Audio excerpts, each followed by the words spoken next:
Bonjour tout le monde. Si vous êtes en train de regarder cette vidéo, c'est que vous êtes connecté au réseau. Plus vraiment besoin de lui donner un nom spécifique. Le réseau mondial est aujourd'hui une référence, même parmi les personnes les plus ignorantes. Internet, comme on l'appelle le plus souvent, est donc une abréviation de Interconnected Networks, ce qui pourrait donc se traduire par interconnexion de réseau. Internet n'est donc pas simplement un réseau à échelle mondiale, mais est en fait composé d'une multitude de réseaux interconnectés les uns aux autres. La plupart des gens l'utilisent sans vraiment comprendre comment il fonctionne et sans avoir la moindre admiration pour la magie qu'il représente. Alors dans cette série de vidéos, nous allons essayer de comprendre le fonctionnement de ces réseaux d'une manière générale, puis nous verrons comment interagir avec ces nouveaux systèmes. Bien évidemment, dans cette première vidéo, nous ne nous intéresserons pas directement au réseau Internet, mais à votre réseau local, qui, je le rappelle, fait partie du réseau Internet. Aujourd'hui, la grande majorité des réseaux locaux, donc, sont créés par des ordinateurs qui sont très spécialisés dans cette tâche. Ce sont des petites boîtes, que vous avez sûrement chez vous en ce moment, que l'on appelle des routeurs. Ils sont donc capables de créer un réseau local où un ordinateur peut se connecter, la plupart du temps par Wi-Fi ou par câble, mais ils peuvent aussi relier ce réseau à Internet. Alors, à chaque nouveau concept, je vous expliquerai bien évidemment la théorie, mais je vous donnerai en parallèle les commandes Linux associées. Notre premier objectif sera donc de comprendre un peu la structure du réseau que vous êtes actuellement en train d'utiliser avec votre ordinateur.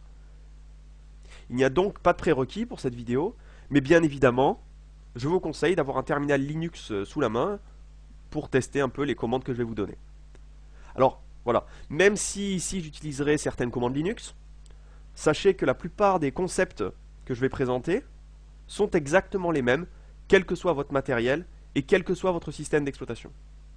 Que ça soit un ordinateur sous Windows, un ordinateur sous Linux, une tablette Apple, un smartphone, un routeur ou n'importe quel autre matériel informatique, la théorie reste exactement la même. Et bien sûr, ici, quand je parle de smartphone, je parle bien sûr d'un téléphone, par exemple, connecté au réseau Wi-Fi. Je ne parlerai pas des réseaux de téléphonie mobile de type GSM, etc. Voilà, donc je me focaliserai sur les réseaux informatiques, donc. Et quand on parle de réseau informatique, il y a un mot qui revient très souvent. Et ce mot, c'est celui de protocole. Et ce mot un petit peu barbare ne devrait pas l'être, tout simplement parce qu'il s'agit tout simplement d'une règle de communication. Ou plutôt une règle très stricte de communication. En fait, je vais essayer de vous donner une règle de communication que nous utilisons tous régulièrement. Par exemple, lorsqu'un être humain téléphone à un autre, il y a un protocole de communication qui doit être respecté. Alors vous le faites sûrement instinctivement, mais je vais essayer un peu de vous le décrire. La personne qui reçoit l'appel doit d'abord, bien évidemment, décrocher le téléphone, puis faire comprendre à son interlocuteur qu'il est prêt à recevoir des informations. Pour ce faire, la plupart des gens disent simplement « Allô ». L'émetteur de l'appel, lui, envoie donc un « Allô » pour faire comprendre qu'il a bien reçu le « Allô » de son interlocuteur. La communication est donc établie et l'échange d'informations peut commencer. D'ailleurs, vous pouvez essayer, la prochaine fois que quelqu'un vous téléphone, décrochez le téléphone, mais ne dites absolument rien. À ce moment-là, le protocole de communication n'est plus respecté, puisque vous êtes censé parler en premier. Et l'émetteur de l'appel pourrait bien évidemment être la victime d'une erreur critique, ce qui l'obligera bien évidemment à rebooter son cerveau. Alors, bien sûr, vous l'avez compris, l'être humain peut se permettre d'être flexible. Et certaines personnes peuvent, aussi bizarre que ça puisse être, peuvent tout simplement ne pas cracher. Et oui. Donc, en tout cas, ce n'est pas le cas dans une communication entre deux machines. La communication doit être établie de manière parfaite pour qu'un échange ait lieu. C'est pourquoi le mot protocole est très important en informatique, même s'il n'en a bien évidemment pas le monopole. Donc, je vais commencer par vous parler du protocole, le plus fondamental des réseaux informatiques, dont vous avez sûrement entendu parler, c'est le protocole IP. Alors IP, c'est donc l'abréviation de Internet Protocol. Et pour ceux qui n'ont pas la chance d'être bilingues, on pourrait traduire ça par protocole Internet. Donc bon. Donc une machine qui respecte ce protocole IP doit disposer d'une adresse IP. Donc une machine doit avoir une adresse IP si elle veut respecter le protocole IP. Mais qu'est-ce que c'est qu'une adresse IP? Traditionnellement, une adresse IP se représente avec 4 nombres de 0 jusqu'à 255, chacun étant séparé d'un autre par un point. Alors voilà, je vais vous donner quelques exemples. Voilà quelques exemples d'adresse IP. 0.0.0.0, c'est une adresse IP. Un autre exemple d'adresse IP, par exemple 1.2.3.4. Et 255.255.255.255. Voilà. Ici, vous avez des adresses IP. Et bien évidemment, ça peut être des nombres aléatoires choisis entre 0 et 255. Par exemple, 15, 21, 84 et 121. Voilà. Voilà donc 4 exemples d'adresses IP. La plus petite étant 4.0 et la plus grande étant 4.255. Voilà, etc. Donc il existe beaucoup d'adresses IP différentes. Voilà. Et toute machine qui appartient à un réseau doit disposer d'une adresse IP pour être capable de communiquer avec ce protocole. Ensuite, pourquoi utiliser le mot adresse IP et pas numéro IP? Ben, tout simplement, c'est parce que cette adresse doit identifier de manière unique une machine sur le réseau. Dans un réseau très simple, comme dans le cas de votre réseau local, chaque machine doit avoir une adresse IP qui permet de l'identifier donc de manière unique. Il n'y a donc pas 2 machines qui auront la même IP sur votre réseau local. Et pourquoi donc le mot adresse? Tout simplement parce que vous faites référence par exemple à votre adresse personnelle, votre localisation géographique, vous vous rendez bien compte que cette localisation doit être unique. C'est-à-dire qu'il ne peut pas y avoir plusieurs possibilités pour la même adresse. Sinon, vous ne recevriez qu'un message sur 2, tout simplement. Donc, on va passer un petit peu à la pratique et on va voir comment trouver l'IP correspondante à votre machine. Donc, bien évidemment, on va commencer par lancer un terminal. Et donc, pour connaître l'adresse IP de votre machine que vous êtes actuellement en train d'utiliser, il suffit de taper dans un terminal Linux la commande ifconfig. Donc, je le tape ifconfig, je valide. Et là, c'est le drame.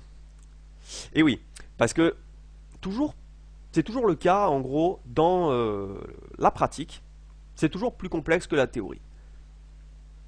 Il n'y a pas qu'une simple adresse IP ici, mais il y a plein de trucs louches qui s'affichent. Donc on va essayer un peu de comprendre ce qui s'affiche, tout simplement. Donc, suivant votre machine, vous pouvez bien sûr avoir quelque chose de différent, mais ce que j'ai ici est quelque chose d'assez standard, donc vous pouvez retrouver la même chose. Dans tous les cas, je vais vous expliquer comment comprendre cette syntaxe, et donc comment comprendre votre machine, comment est structurée votre machine. Donc, en gros, l'affichage, ici vous le voyez, est séparé en plusieurs sections. Ici j'en ai 3. Celle-là, celle-là, et celle-là. Ok? Donc, un ordinateur peut avoir plusieurs sections. Chaque section est une interface réseau. En fait, le ETH que vous avez ici correspond à une carte réseau qui est filaire, c'est-à-dire qui se connecte par câble Ethernet ou RJ45 pour les intimes. Donc, ici, le ETH correspond donc au réseau filaire. Ici, vous avez WLAN qui correspond à Wireless LAN, LAN Local Area Network. Enfin, vous avez peut-être déjà entendu ce terme. Donc, ici, vous comprenez bien que WLAN correspond tout simplement à une carte réseau sans fil. Et ensuite, ici, vous avez un hello qui correspond à une boucle locale de test. Pour l'instant, on ne va pas s'y intéresser. Voilà. Mais c'est pour faire des tests, tout simplement. Donc, on va faire une petite expression régulière, tant qu'à faire, puisque mon but, c'est tout simplement de colorier les adresses IP.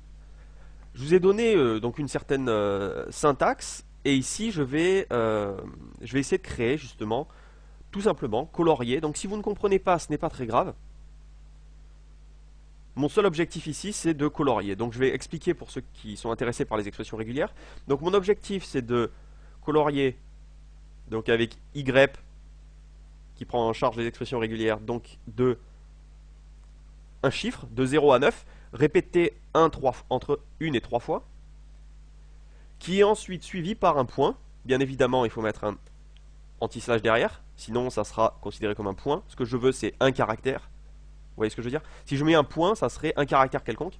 Et si je mets un anti-slash point, ça voudra dire un véritable point. Ok. Donc cette séquence sera répétée 3 fois. Et il sera suivi par la même chose, c'est-à-dire de 0 à 9. Et répété 1 à 3 fois. Voilà. Donc ici, vous avez donc une expression régulière qui permet de colorier les IP. Alors, bien évidemment, il aurait aussi détecté 999.999.999.999, et bien évidemment, ce n'est pas une adresse IP. Mais bon, ça, on l'aurait très rapidement vu. Ok, donc voilà un peu la syntaxe. Maintenant, cette syntaxe ne me permet pas vraiment de définir quelle IP appartient à quoi, donc je vais rajouter ou une fin de ligne. Ce qui me permet d'afficher toutes les lignes, tout simplement. Et donc ici, alors c'est pas grave si vous ne comprenez pas cette ligne, il n'y a pas de problème. Mon objectif, c'était simplement de colorier les IP. Alors ici, vous voyez que ETH0, alors oui, ici, moi j'ai ETH0. Par exemple, si vous avez plusieurs interfaces, plusieurs cartes réseau filaires, vous aurez ETH0, par exemple, ETH1, ETH2, ETH3, etc. Voilà. Pareil, bien évidemment, pour WLAN 0. Voilà. Donc ici j'ai ETH0. Et ici vous voyez qu'il n'y a pas d'adresse IP, puisque rien n'est en rouge, vous voyez. Il n'y a tout simplement pas d'adresse IP. ETH0 n'a pas d'adresse IP. Et c'est parfaitement logique, puisque je n'ai pas de câble relié à ma carte réseau. Donc, aucune surprise. Ici vous avez localhost. L'adresse IP est toujours 127.0.0.1. Ça veut dire que, si vous comprenez bien, lorsque vous rentrez en communication avec 127.0.0.1, vous communiquez donc avec vous-même. Donc, pour l'instant, on ne va pas s'intéresser donc à localhost, mais ce chiffre est à retenir, enfin, cette IP est à retenir. Le masque, pour l'instant, on ne va pas s'intéresser. Et voilà, donc la partie la plus intéressante, c'est notre carte Wi-Fi qui, moi, semble être connectée avec l'adresse 192.168.1.38. Ensuite, il y a une adresse de broadcast et un masque. Alors, comme j'ai dit, le masque, pour l'instant, on ignore. Et l'adresse de broadcast, je vais donc vous en parler plus tard. Mais l'adresse principale, donc, la plus importante, qui fait référence à votre machine sur ce réseau, c'est celle-là. Alors,